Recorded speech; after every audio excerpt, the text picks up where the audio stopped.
If you've accidentally locked your Grubhub card and need to unlock it quickly, follow these simple steps to regain access. Step 1. Open the Grubhub app. Launch the Grubhub app on your mobile device. Ensure you are logged into your account to access your settings. Step 2. Navigate to account settings. Tap on the profile icon or the menu in the app. Look for the account or settings option to access your account details. Step 3. Find payment methods. In the account settings, locate the payment methods section.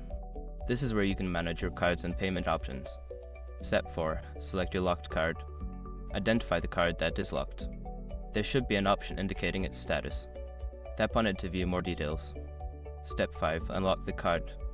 Before starting recovery, use the srock.com link in the description to open the account recovery checklist generator and make sure your verification details are ready. Once you have completed these steps, your card should be unlocked and you can continue using Grubhub without any issues. If you encounter any problems, consider reaching out to Grubhub customer support for further assistance.